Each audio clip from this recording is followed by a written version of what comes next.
we went to a car show.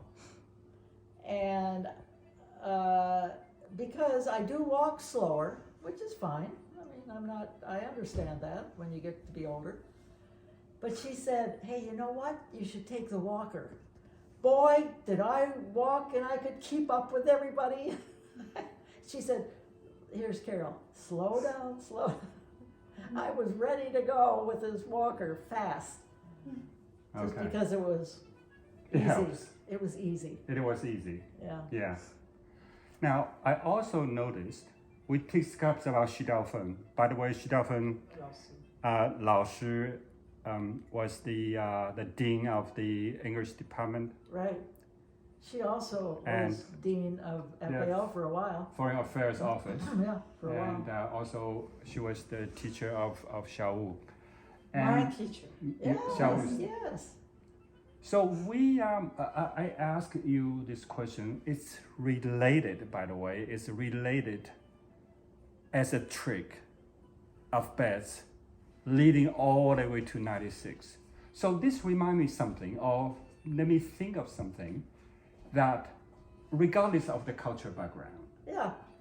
when you are getting older, right, and you come to 60, you come to 70, you come to 80, but if you have the mind of being independent, you say, I can do it.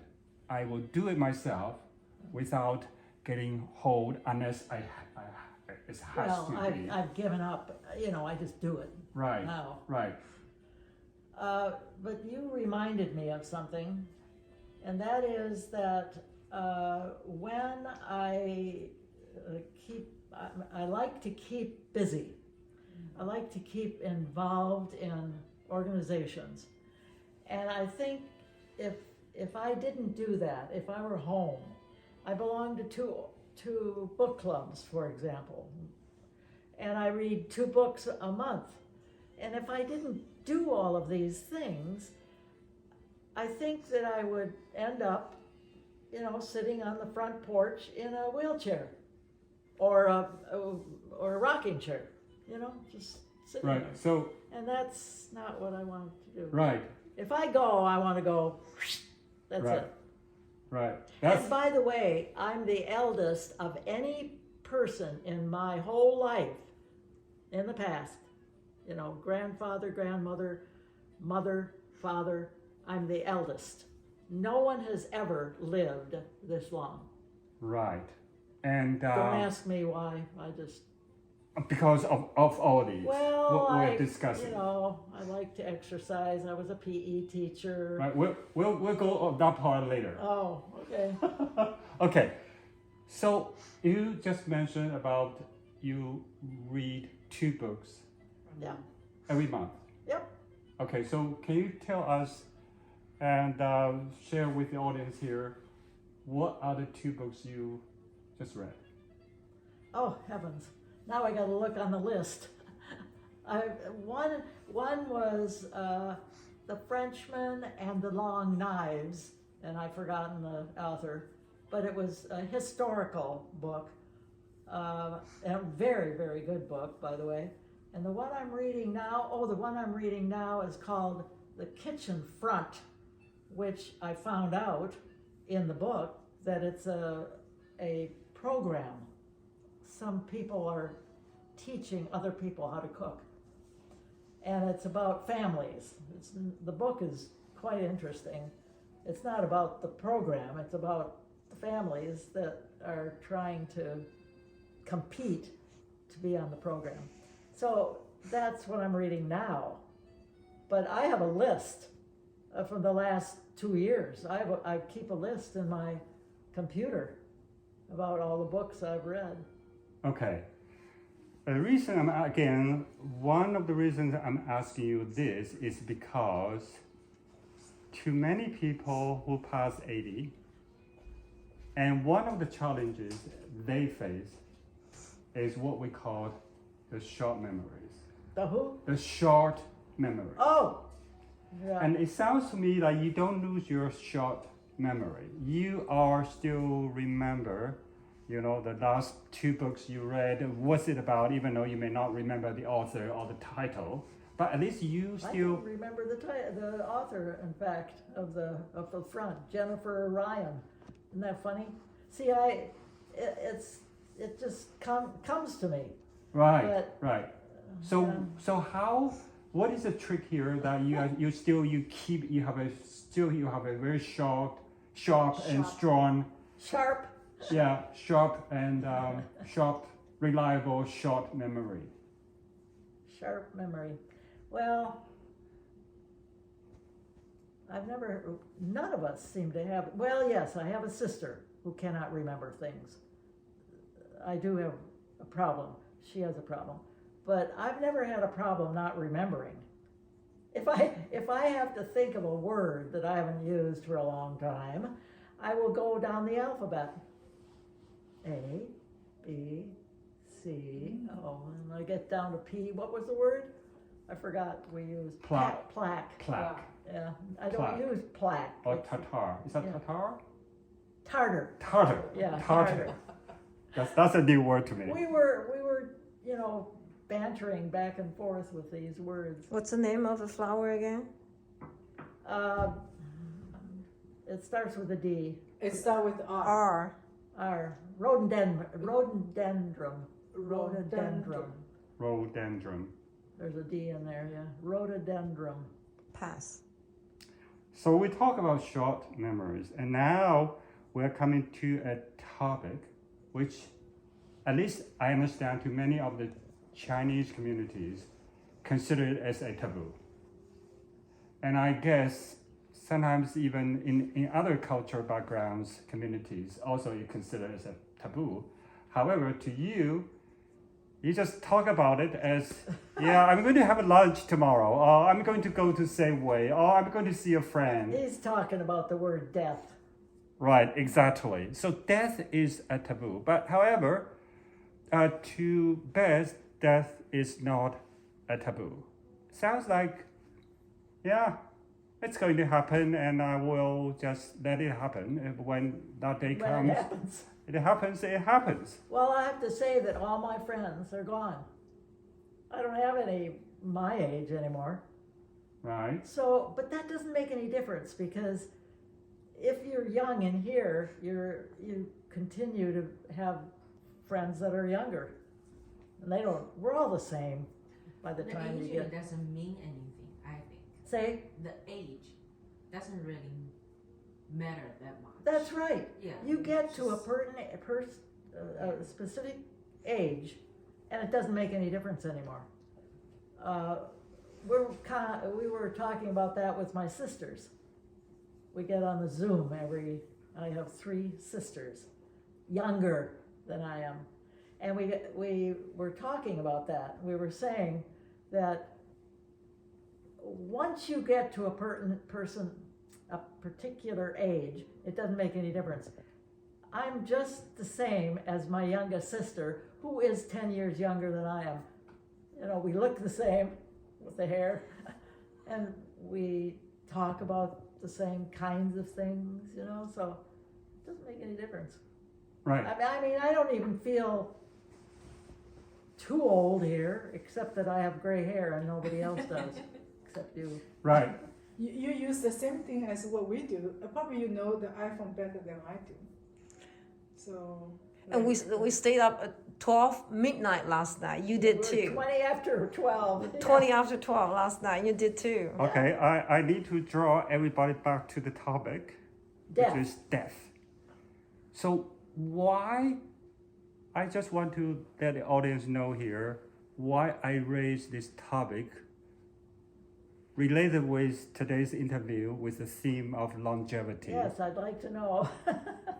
So, to me, it's one of your secrets of being healthy, being living 96, still traveling. And the reason I consider it as a secret or tricks is you are not afraid of death. Well, there's another thing. she didn't think about it all the time. She doesn't really. I don't think about it all the time. You are correct. But there's another thing. Death is death. You know, it's going to happen regardless. I mean, one of you could go within a day or two. I mean, you never know. It's there. You just know everybody's going to end up dying.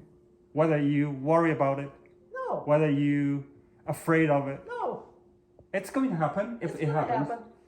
I think people's not afraid of dying. It's afraid of the process of dying. When you That's- die, you're dead. I would like You to have no go- idea. I would like to go on my sleep. Yeah. Like I a wish lot to. of my friends. Yeah. I have a friend who said they were sitting around like this, just like this, younger, much younger than this. He said, well, it's about time for my nap. So he goes into his bedroom and he takes a nap, and it ends up dead. God love her. They go up in there and he doesn't wake up. That's the best way. And that's the way to go. Yeah. If that's the way I'm gonna go.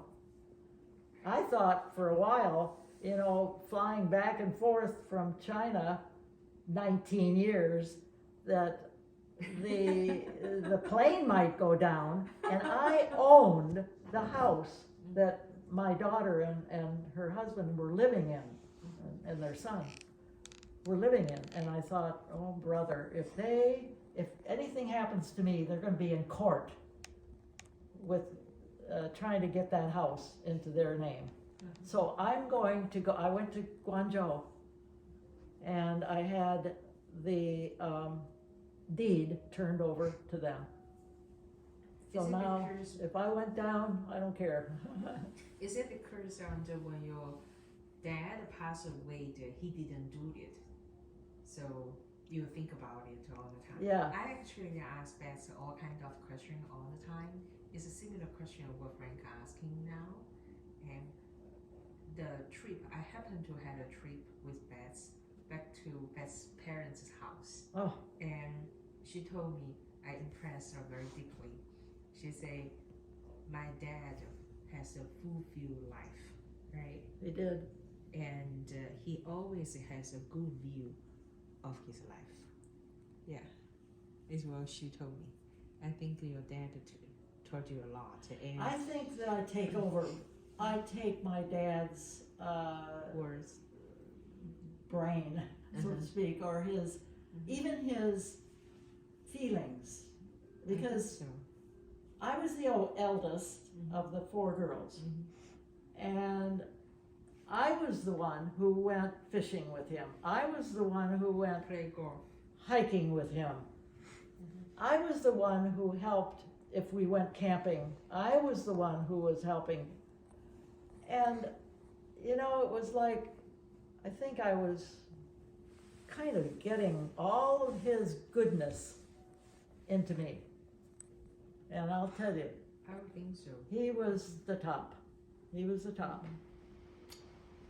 So now we finished, of all the lists, we finished we're halfway there. And now the next one is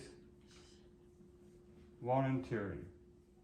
And I observed, I listened to your stories about all the organizations you engage with.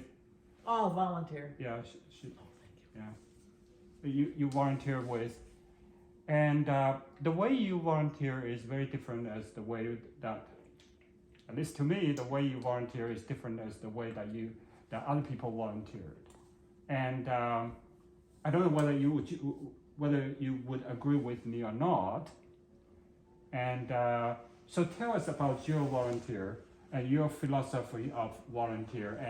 And if you don't mind, also share with us why you enjoy so much of helping others. And last night you said, and Beth said, helping others. Something like, don't think about yourself. Don't think of your own interest. Think of others. And even this morning, we asked you, you said, no, I don't judge people. Even I help someone, whether I won't even consider that person worth my time or not, because that's sort of like judgment. So tell us a bit more about why you volunteer and also why volunteer is related with your longevity. I don't know how it would be related to longevity. Oh, actually, But- everything you do is Well, related I'm with your sure- longevity. I'm sure it does, Yeah, because it's in here. yeah.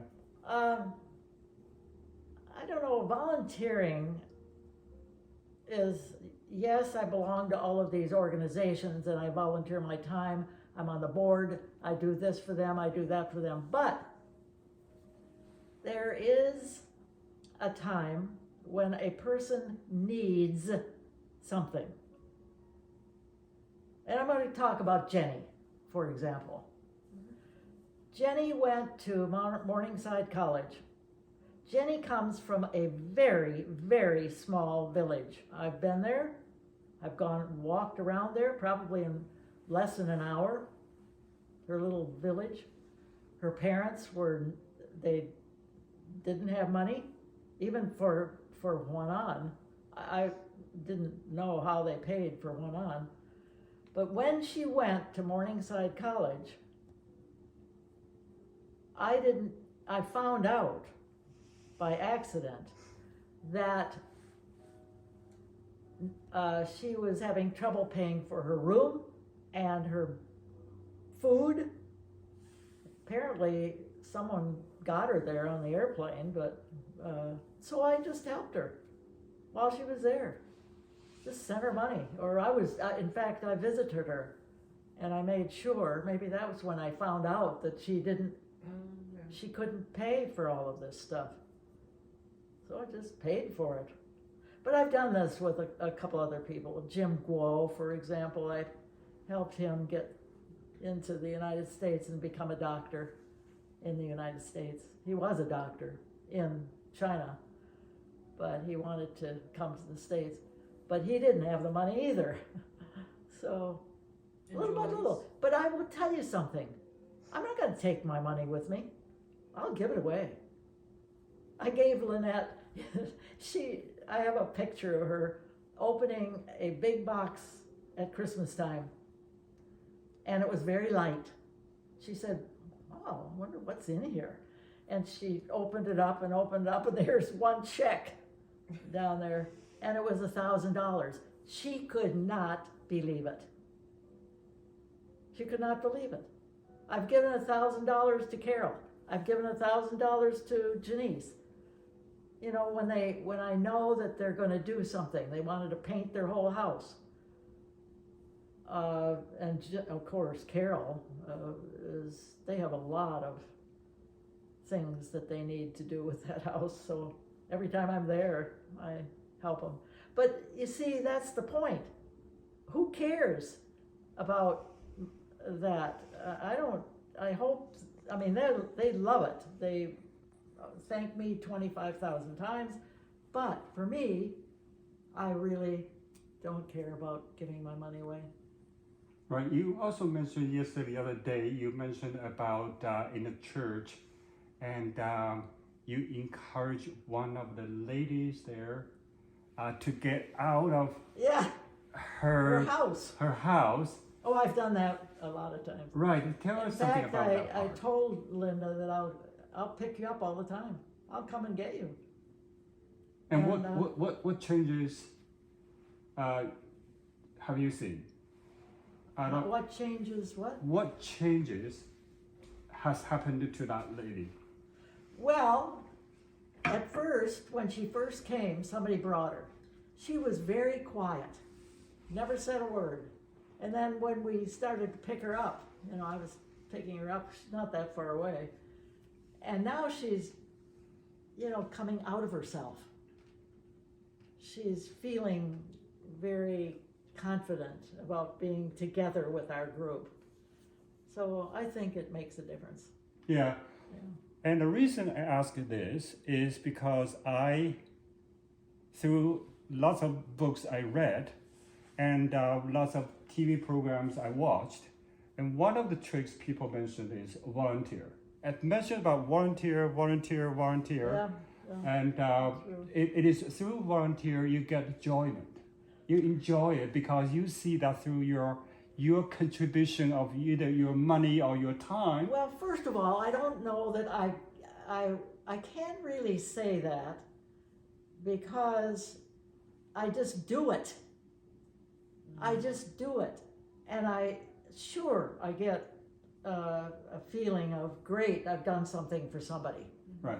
But definitely, I don't think about it beforehand. I said, oh, I've got to do that because I'm going to feel good. No, Okay.